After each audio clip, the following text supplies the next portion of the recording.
Hoje, para a pregação do Evangelho, eu gostaria de ler alguns versículos para a nossa meditação em Colossenses, a carta do apóstolo Paulo aos Colossenses, no capítulo 1, começando no versículo 12. O apóstolo, seguindo o que ele já tinha dito acima, mas vamos, para a nossa meditação, vamos aproveitar os versículos a partir do versículo 12. Você pode ler aí todo este capítulo depois.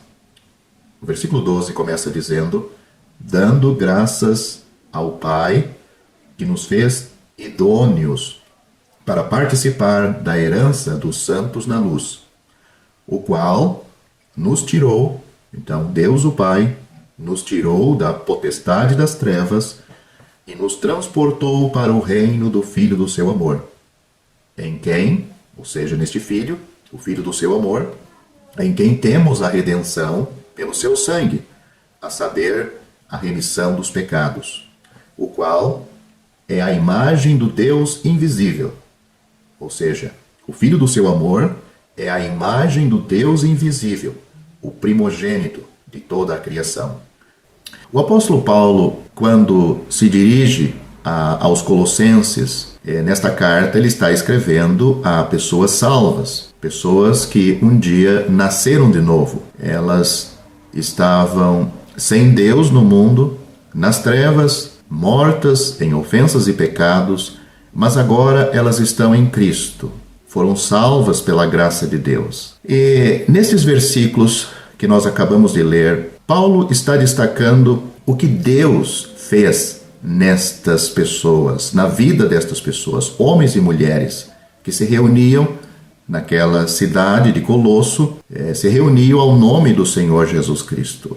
Eles não tinham uma organização religiosa, pois no princípio do povo de Deus, das igrejas de Deus, não havia organizações religiosas, nem placas de igreja, mas se reuniam unicamente ao nome do Senhor Jesus.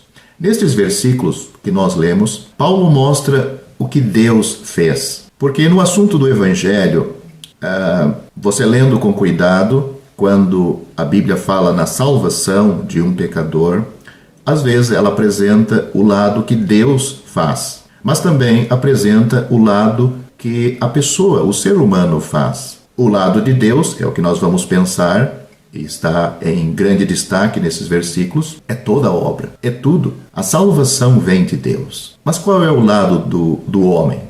Qual é a participação de nós no assunto da nossa salvação? A salvação que nos coloca em comunhão com Deus, na certeza que vamos para o céu. Qual é a obra, a atitude nossa? A Bíblia é clara quanto a isto. Você pode ler toda a história deste assunto, por exemplo, em Atos capítulo 16, mas eu vou citar apenas o versículo 31 de Atos 16, onde temos a história de um carcereiro, um homem que trabalhava no cárcere, na prisão, na cidade de Filipos, onde Paulo e Silas, por causa da pregação do Evangelho, eles foram presos. E este homem, este carcereiro, que não temos o nome dele, depois de um certo evento, Deus ter sacudido aquela prisão e aberto os cárceres, as portas daquelas prisões, o carcereiro, vendo que os presos talvez tinham fugido, perguntou para Paulo e Silas o que era necessário que ele fizesse para ser salvo. Leia a história lá, eu estou resumidamente para mostrar qual é o lado do ser humano no assunto da sua salvação pessoal. A resposta simples, se posso dizer simples, clara, objetiva, de Paulo e Silas. É interessante, eles responderam: crê no Senhor Jesus Cristo e tu serás salvo, tu e a tua casa. Tu crendo no Senhor Jesus Cristo, você será salvo. A tua casa, crendo no Senhor Jesus Cristo, também eles serão salvos. Se perguntasse hoje para os líderes religiosos o que é necessário para ser salvo, as várias organizações religiosas, cada uma teria o seu método, a sua maneira para ser salvo e, na maioria delas, os métodos, os meios que eles têm para alcançar a salvação não dá segurança, não dá certeza de nada. A pessoa inicia este caminho de salvação, mas chega no final da vida ou na altura de um ponto da sua vida, 30 anos depois, ela ainda continua na busca da salvação da sua alma. Mas, como nós podemos ver, no assunto da salvação, o nosso lado humano é receber de Deus a salvação, receber o que Deus fez, porque o preço da salvação já foi pago. O Senhor Jesus Cristo disse claramente, em alto e bom tom naquela cruz, depois de ter recebido sobre si o juízo divino, o castigo divino, pois ao Senhor agradou moê-lo, fazendo-o enfermar. Quando a sua alma se pôs por expiação do pecado, leia isto em Isaías capítulo 53, não vemos ali o Senhor Jesus fraco, já exaurido, mas ele disse em alto e bom tom, está consumado.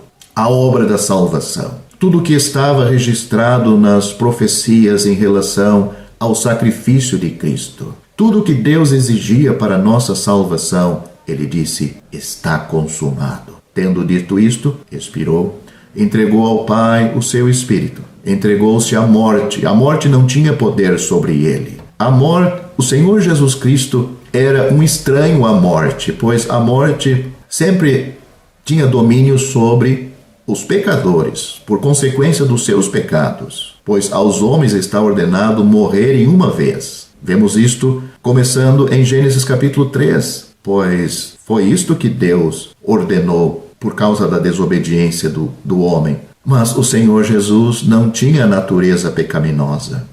A morte não tinha domínio e poder sobre ele. Ele autorizou, ele se deixou levar à morte. Mas ao terceiro dia, Cristo ressuscitou dentre os mortos e está vivo hoje acima e assentado acima de todos os céus. Ele subiu acima de todos os céus. Então, no assunto da salvação, a nossa parte é receber aquilo que está pronto. Cristo morreu por nossos pecados. Esta é uma palavra fiel e digna de toda aceitação, que Cristo Jesus veio ao mundo para salvar os pecadores. Quem crê nele não é condenado, mas quem não crê já está condenado. No que nós lemos aqui em Colossenses capítulo 1, a partir do versículo 12, o apóstolo Paulo está escrevendo a pessoas já salvas e ele está mostrando o que Deus fez neles, por eles, o que eles alcançaram no momento exato em que eles creram no Senhor Jesus Cristo como seu Salvador.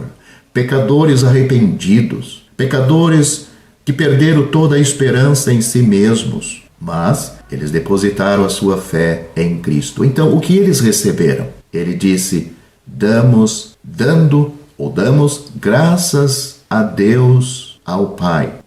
Dando graças ao Pai, que nos fez idôneos para participar da herança dos santos na luz. Ele começa dizendo que nós damos graças ao Pai. O crente, na obra da salvação, no assunto da salvação, ele só tem que agradecer a Deus por sua salvação. Nenhum salvo vai chegar ao céu dando graças a si mesmo, ou dando graças ao Pai e a si mesmo, porque ele teve pelo menos 1% de participação na sua salvação, ou na preservação, conservação da sua salvação. Ele está lá, Deus deu a salvação para ele, mas graças a si mesmo, graças ao eu conservei aquilo que Deus deu, a minha salvação. Não, nenhum crente, tanto aqui na terra como no céu, e muito menos no céu, com mais esclarecimento, vai ter uma tal atitude ou pensamento. Mas o crente, a pessoa genuinamente salva, ela sempre está dando graças ao Pai, que o salvou. É interessante notar os verbos que nós temos aqui nestes versículos. O apóstolo Paulo diz, dando graças a Deus, dando graças ao Pai. No versículo 12 ele diz, nos fez. fez idôneos. Fez idôneos para participar da herança dos santos na luz. O Pai nos fez. Ele nos fez. No versículo 13, ele diz que o Pai nos tirou. No versículo 12, Deus, o Pai, nos fez idôneo. No versículo 13, é dito que o Pai nos tirou da potestade das trevas. E também nos diz que transportou. Nos fez idôneo para participar da herança dos santos na luz, nos tirou da potestade das trevas, nos transportou para o reino do Filho do seu amor. No versículo 14, ele diz que a pessoa salva tem, ele diz temos, porque Paulo se inclui junto, temos a redenção, ou seja, o preço pago para a nossa salvação. Temos a redenção pelo seu sangue, o sangue de Cristo, o sangue do Senhor Jesus Cristo. Ele diz, a saber, a remissão dos pecados. Temos a redenção e o resultado disto é a remissão dos nossos pecados. Quando aconteceu ou quando acontece isto na vida de um indivíduo, de uma pessoa, de uma criança, um jovem, homem, mulher, judeu, gentil, quando é que acontece tudo isto que nós temos nesses versículos? No momento em que o pecador crê no Senhor Jesus Cristo como seu Salvador.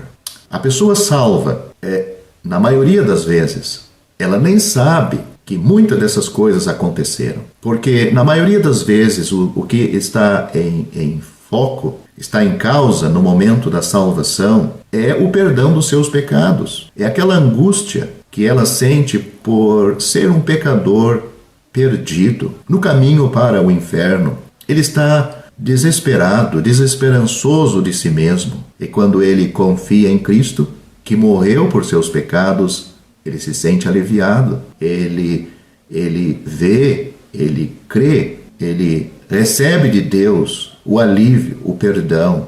Os seus pecados são removidos, porque Cristo, ele levou em seu corpo os seus pecados, o pecado daquele pecador que confiou nele, sobre o seu corpo. E o justo, Cristo, padeceu por ele o injusto, e agora ele é levado a Deus. Quando a pessoa recebe isto? Como eu disse, no momento que ela crê.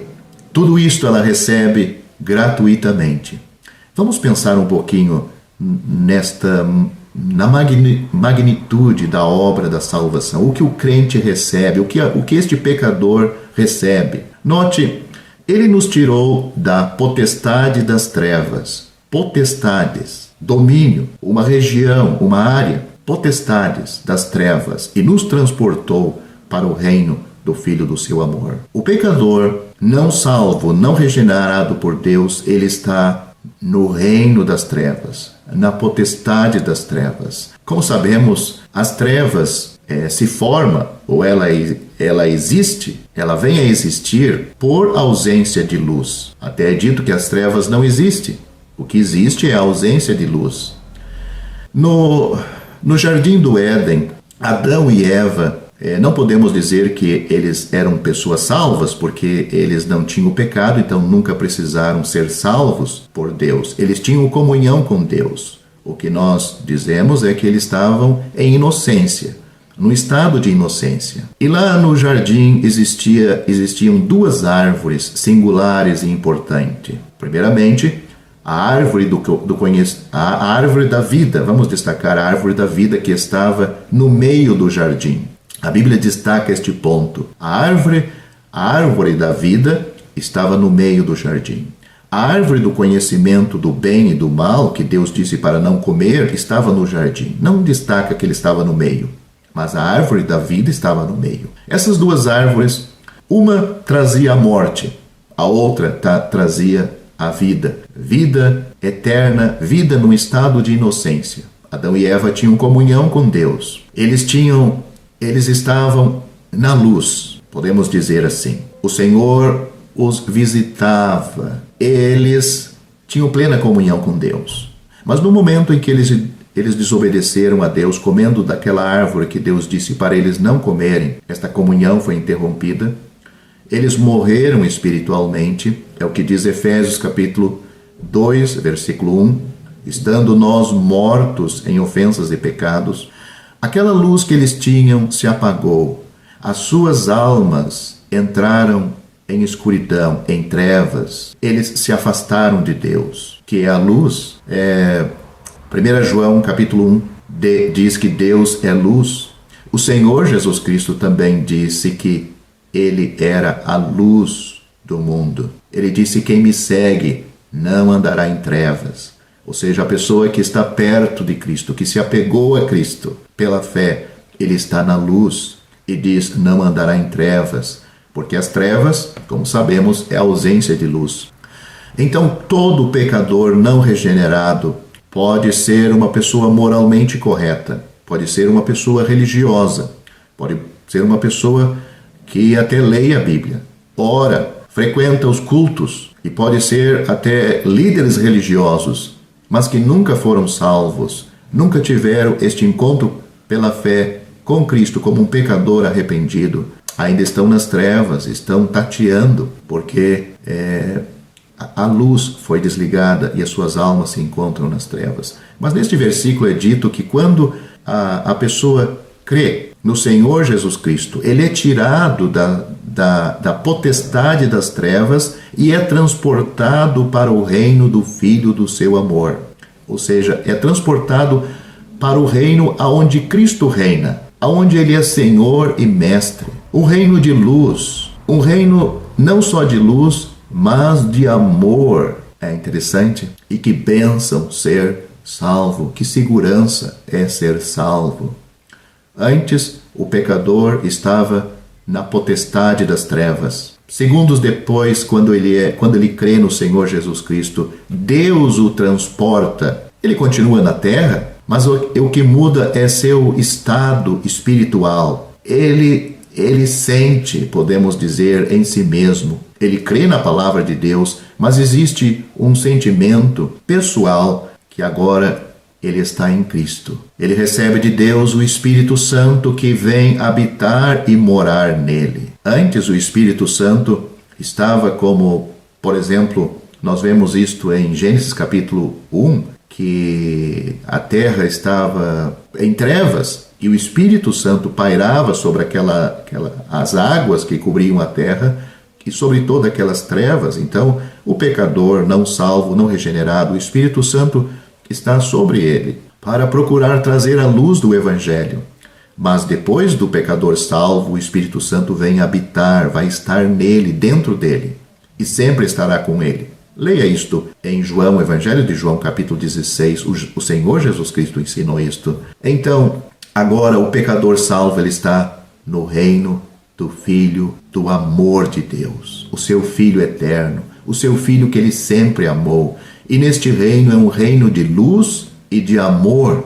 Isto é bom demais, né? Mas esta é a salvação de Deus.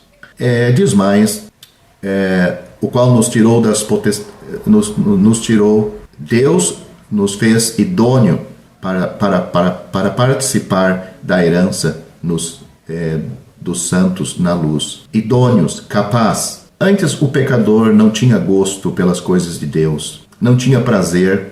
E às vezes as pessoas religiosas que seguem as organizações, elas procuram fazer alguma coisa para agradar a Deus, mas são imposições, porque se ela não fizer, ela perde, ela é castigada até com a morte.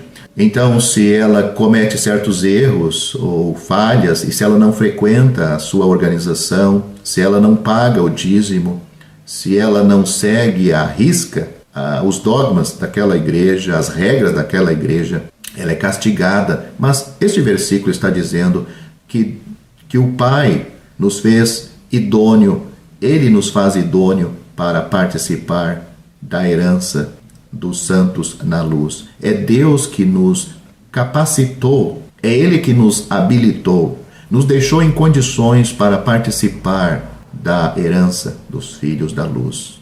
Eu tenho uma pessoa conhecida, que não só ela, mas muitos, mas ouvi dela, que a ceia, ou a Santa Ceia, como eles dizem, a Bíblia nunca fala de Santa Ceia, a Bíblia fala da ceia, a ceia do Senhor. A ceia nas organizações, ou a Santa Ceia, como eles dizem, se tornou um amuleto, algo que traz bênção para ela. Se ela não tomar a Santa Ceia, até inclusive levam, coisa que não existe na Bíblia, levam a tal ceia, um pão e um copinho com vinho, para o doente que não pode ir, mas a maior parte dessas organizações, a intenção deles é levar a ceia ao enfermo, aquele que não pode ir. Não é tanto pensando nele, é pensando no dinheiro dele, porque daí ele tem que pagar o dízimo. E normalmente a tal ceia, que é celebrada uma vez por mês, coincide justamente depois que as pessoas, no mês assim, no dia do mês, que as pessoas já receberam, para fazer as duas coisas. E naquela tal Santa Ceia, existe todo um cenário montado para atingir a consciência das pessoas que elas estão num ambiente santo, num ambiente em que elas vão receber uma bênção, mas elas têm que dar alguma coisa para Deus. E é o quê? Dinheiro. O dinheiro para a organização, não para Deus. Mas a ceia do Senhor não é o nosso assunto aqui. A ceia do Senhor não é Deus dando alguma coisa para nós, é nós dando alguma coisa para Deus.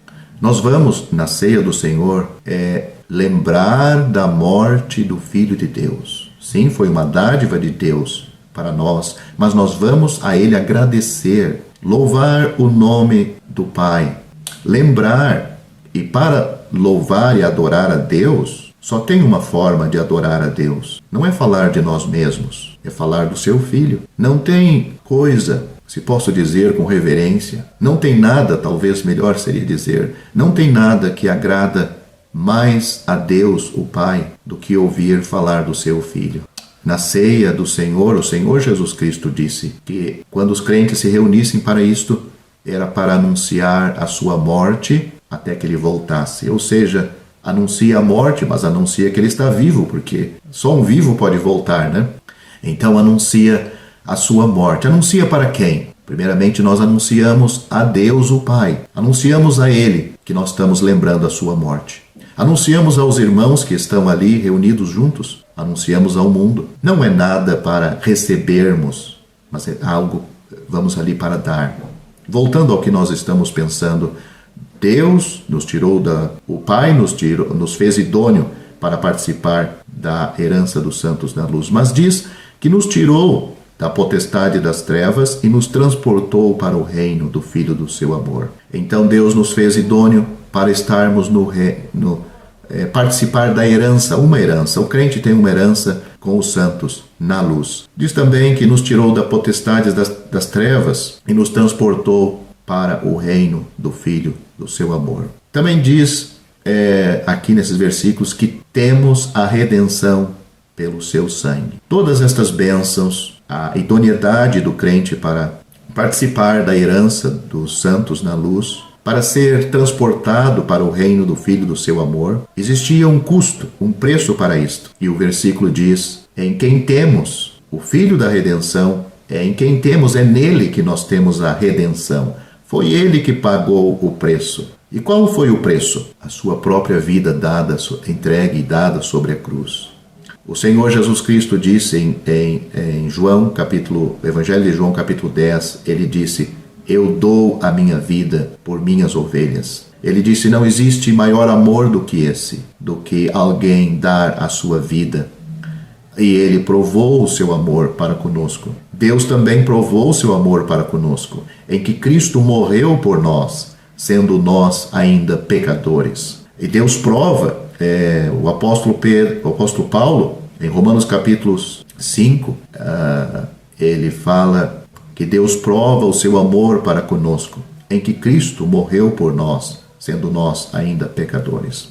Em quem temos a redenção pelo seu sangue. A redenção nos fala do preço que Cristo pagou na cruz. O resultado desta redenção, o versículo diz, a saber, a remissão, ou seja, o perdão dos nossos pecados. Muitas pessoas religiosas estão buscando este perdão dos pecados ao obedecer à religião, ao frequentar a sua religião, a ter uma vida piedosa. Mas nesses versículos nós vemos que isto vem das mãos de Deus. de uma forma gratuita. Todos estes verbos que eu citei aqui, que eu destaquei, e vou fazer de novo. Olha no versículo 12, o Pai nos fez idôneos para participar da herança dos santos na luz. Versículo 13, ele nos tirou da potestade das trevas e nos transportou para o reino do Filho do seu amor. Então o verbo é nos tirou, nos transportou. Versículo 14, temos a redenção. Todos estes verbos no grego marca um tempo, no passado, o tempo quando esses crentes, essas pessoas salvas que receberam lá em Colossos, esta carta do apóstolo, o apóstolo Paulo está voltando para o dia em que eles foram salvos. Não é um processo num processo iniciado na vida em que algum ponto da vida, aqui em vida ou depois da morte, ele vai alcançar. Mas eles já tinham isto quando eles creram no Senhor Jesus Cristo como Salvador. Será que você que me ouve, você tem isto? Você está rodeado de tantas atividades religiosas, seja qual for a sua religião, evangélica, espírita, islâmica, budista, todas elas estão buscando isto que um salvo já tem. Um salvo em vida já tem. É isto que nós temos aqui. Você pode ler na sua Bíblia. Se você tem condições de pesquisar isto mais a fundo para saber o que eu estou destacando desses verbos no grego, faça isto para você descobrir por si mesmo. Mas no português, que está traduzido, já está muito claro. Não precisa entender grego, como também eu não entendo, eu tenho que pesquisar. Mas a palavra de Deus, não só esses versículos e tantos outros que existem no Novo Testamento, bem claro nos mostra isto, que um pecador pode ter a certeza da sua salvação em vida, aqui e agora. Você tem isto. Você tem que ler a Bíblia, não ler o que o pastor diz, nem o que a igreja diz, a sua organização diz. Aqui nós temos palavras solenes, inspirada pelo Espírito Santo de Deus, e que nos apresenta esta maravilhosa salvação de Deus. Eu vou ler novamente estes versículos. Paulo está dizendo, o Espírito está dizendo através do apóstolo Paulo, damos graças ao Pai, que nos fez idôneos para participar da herança dos santos na luz, o qual nos tirou da potestade das trevas e nos transportou para o reino do Filho do seu amor, em quem temos a redenção pelo seu sangue, a saber, a remissão dos pecados. Nós temos, diz, ele fez idôneo, ele nos tirou, não está dizendo ele nos fará idôneo, quando nós alcançarmos aquele padrão que a igreja tem estabelecido, que a organização tem estabelecido. Ele diz nos tirou, ele não diz nos tirará, ele nos transportou, não diz ele nos transportará, em quem temos a redenção. Ele não diz nós teremos a redenção pelo seu sangue, a remissão dos pecados. É uma maior bênção ter o perdão dos pecados. Você não gosta, você não se sente bem quando alguém perdoa algum erro seu? É uma coisa boa, é um bom sentimento.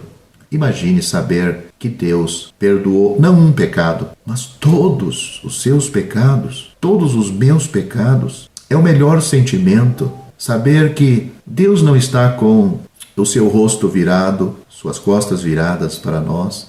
Ele não nos vê mais pecadores sem perdão, pecadores condenados, pecadores nas trevas, mas alguém que Ele próprio nos perdoou, baseado em cima da remissão que Cristo fez, do preço que o seu Filho pagou por nós, porque nós o recebemos, nós confiamos naquilo que Deus nos deu como presente de salvação, a obra do seu Filho, o sacrifício do seu Filho. Vou terminar. Note o que o último versículo que lemos diz: o qual, falando do Senhor Jesus Cristo, que fez a obra da salvação, o qual é a imagem do Deus invisível, o primogênito de toda a criação. Teria que ser assim. Deus não aceitaria menos do que isto. Alguém para nos salvar, alguém que fosse idôneo, capaz para atingir, para alcançar toda a exigência divina, a exigência de Deus. Teria que ser alguém Deus. Porque na triunidade existe Deus o Pai, Deus o Filho e Deus o Espírito Santo. Foi esta pessoa, o Filho, Deus, o Filho, Não diz aqui semelhança de Deus. O Senhor Jesus, o Filho Eterno, não é semelhante a Deus. Ele é a imagem. Semelhança é uma coisa, mas imagem é outra. Pode ter semelhanças, mas a imagem é a exatidão. O que é um é o outro. Só que um é pai, o outro é filho. Eles são eternos assim.